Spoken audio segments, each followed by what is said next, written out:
Alright, let's go.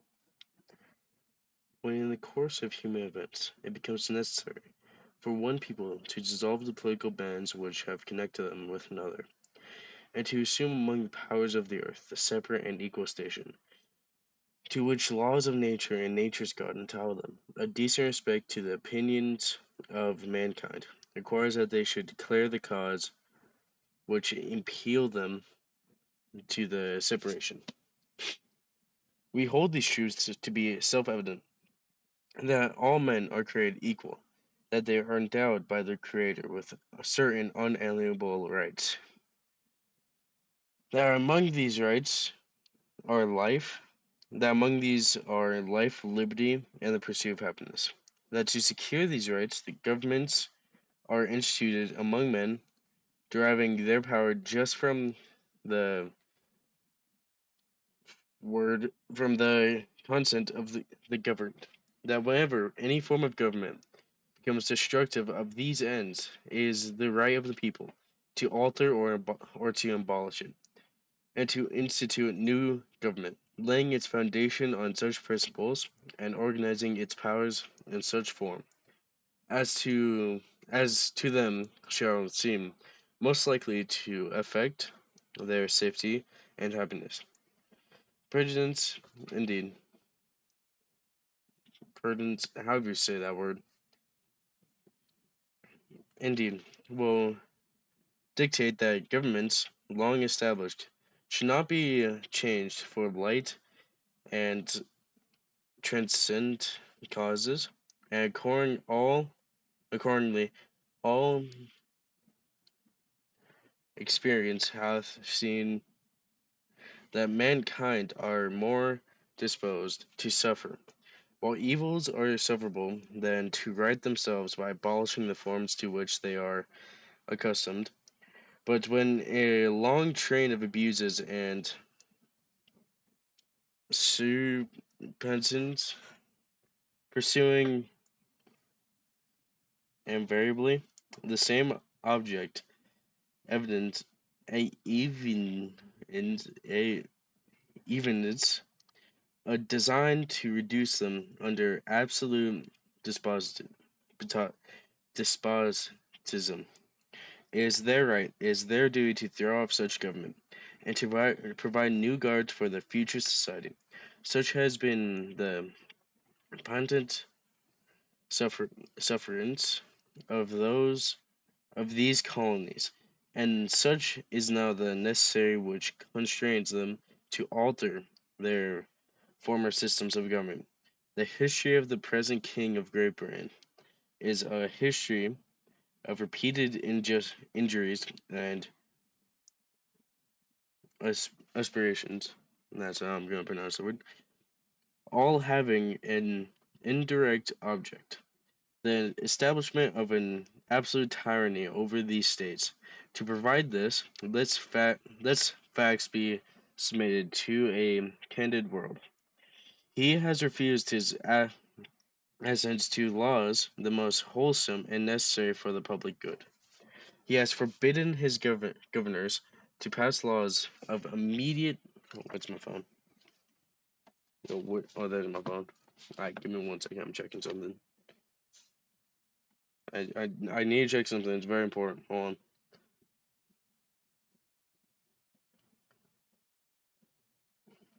It's important. Hold on. Give me 1 second.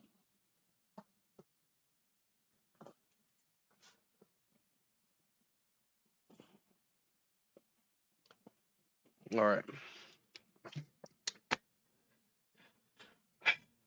More reading. Shit. Alright. Alright. Where was I? Okay.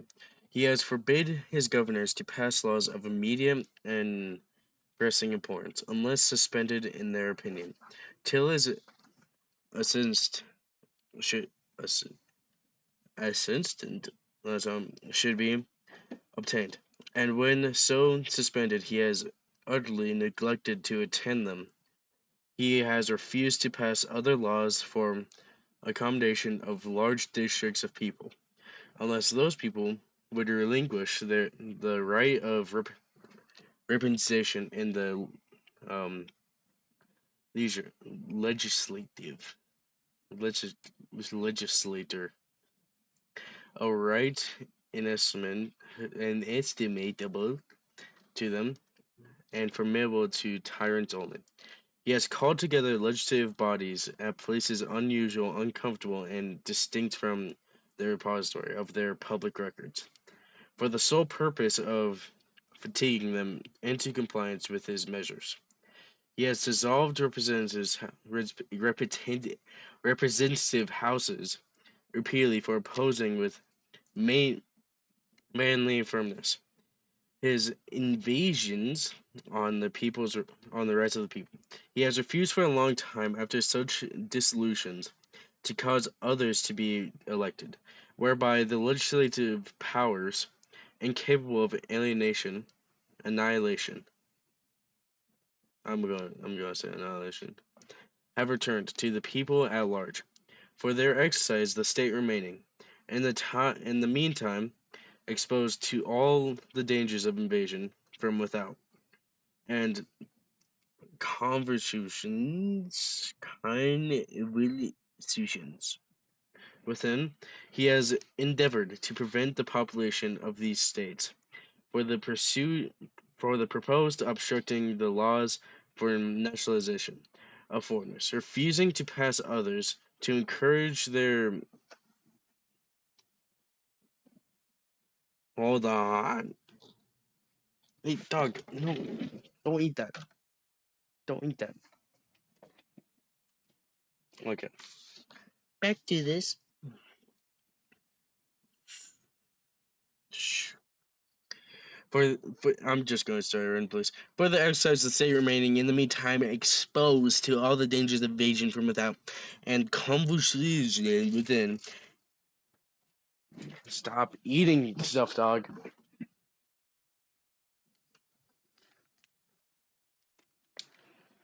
My dog just won't stop eating stuff. But she's not supposed to.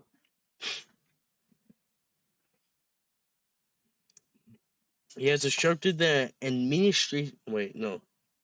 That's not where I was at. Have returned to the people at large for the exercise of the state remain. In the meantime, exposed to all dangers of invasion from without and convulsions within. He has endeavored to prevent the population of these states for that the proposed. Fuck. I turned around for 1 second. For the proposed obstructing the laws for naturalization of foreigners, refusing to pass others to encourage their migration hither, and raising the conditions of the new appropriations of of lands. He has obstructed the administration of justice by refusing his assent to laws for establishing judiciary powers.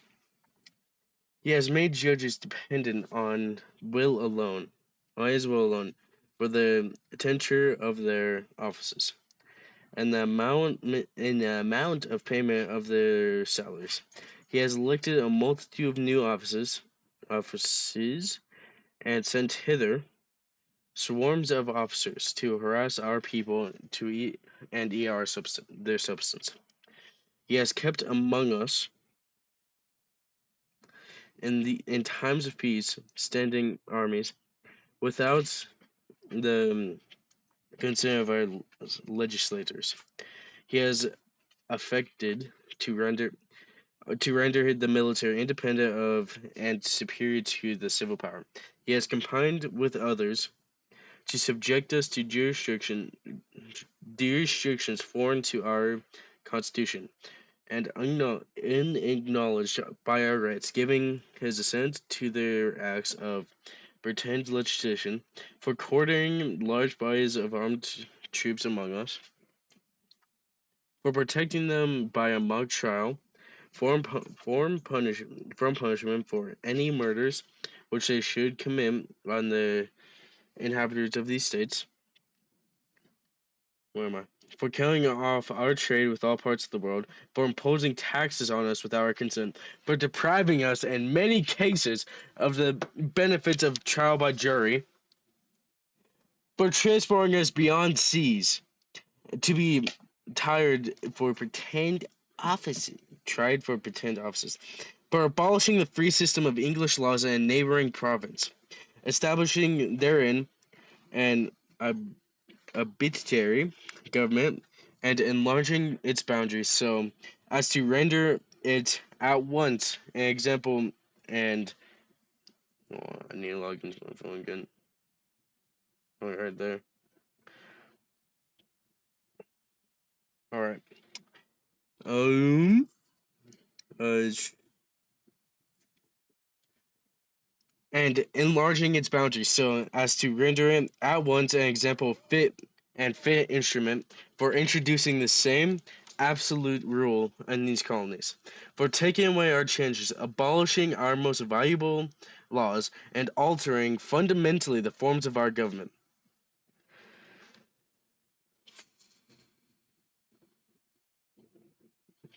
For suspending our own legislators and declaring themselves invested within power to legislate for us in all cases whatsoever. He has abdicated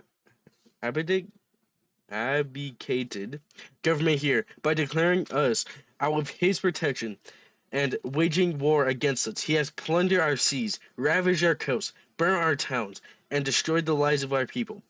He is at this time transporting large armies of foreign mercenaries to complete the works of death, dissolution, and tyranny already begun with circumstances of cruelty and perfidy scarcely paralleled in the most barbarous ages, and totally unworthy the head of a civilized nation. He has constrained our fellow citizens, taken captive on the high seas, to bear arms against their country, to become the executioners of their friends and brethren, or to fall themselves by their hands.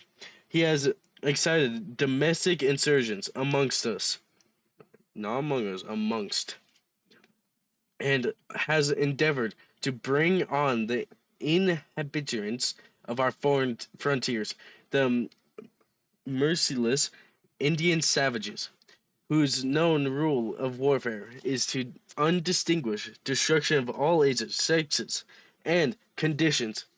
In every stage, these oppressions we have petitioned for readiness in the most humble terms. Our repeated petitions have been answered only by repeated injury.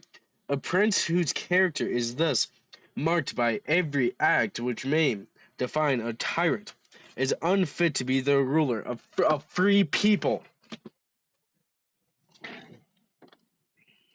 Nor have we been wanting in attentions to our British brethren.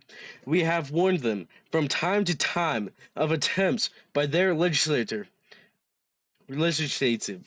term to extend a unwarrantable jurisdiction over us. We have reminded them of the circumstances of our emer- emergence and summer here. We have appealed to their native justice and magnanimity, and we have conjured them by the ties of our common kingdom to disavow these aspirations, which would inevitably interrupt our connections and correspondence. They too have been deaf to the voice of justice and constancy. We therefore acquaintance in the necessary which denounce our separation and hold them, as we hold the rest of mankind, enemies in war, in peace friends. We therefore, the representatives of the United States in general, Congress assembled, appealing to the Supreme Judge of the world for the rectitude of our intentions, do in the name and by the authority of the good people of these colonies, solemnly publish and declare that these United States are the right odds to be free and independent states, that they are ab- absolved from all allegiance to the British Crown, and that all political connections between them and the state of Great Britain is and ought to be totally dissolved, and that as free and independent states they have full power to levy war, conclude peace, contract alliances, establish commerce, and to do all other acts and all other things which independent states may of the right to do. And for the support of this declaration, with a firm reliance on the protection of divine providence, we mutually pledge to each other our lives, our fortunes, and our sacred arm. The foregoing declaration was by order of Congress engrossed and signed by the following members: John Hancock, New Hampshire; Joseph Bartlett, William Whipple, Matthew Horton, Delaware; Caesar Rodney, George Reed, Thomas M. Keene.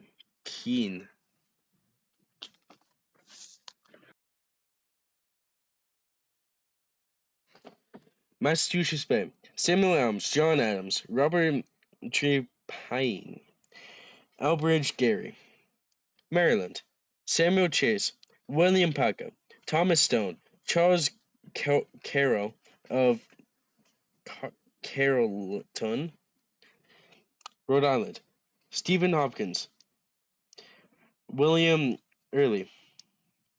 Connecticut: Roger Sherman, Samuel Huntingdon, William Williams, Oliver Wolcott. Virginia: George Wythe, Richard Henry Lee, Thomas Jefferson, Benjamin Harrison, Thomas Nelson Jr., Francis Lightfoot Lee.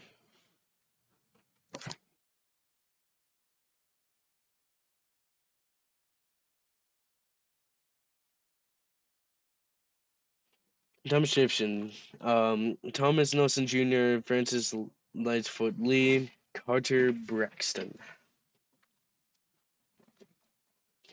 New York: William Floyd, Philip Livingston, Francis Lewis, Lewis Morris. New Jersey: Richard Stockton, George Witherspoon, Francis Hopkinson, John Hart, Abraham Clark.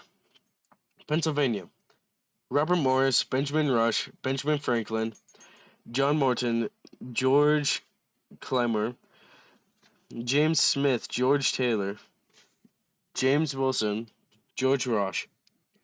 North Carolina: William Hooper. I'm calling him Hooper. Joseph Hewes, John Penn. South Carolina: Edward Rutledge, Thomas Wheeler Jr., Thomas Lynch Jr., Arthur Middleton. Georgia. Button Gwinnett, Lyman Hall, George Walton. That's it. That's it, ladies and gentlemen. Get out here. Get out here. But first, like and subscribe if you enjoyed this video. Okay, but get out here. Get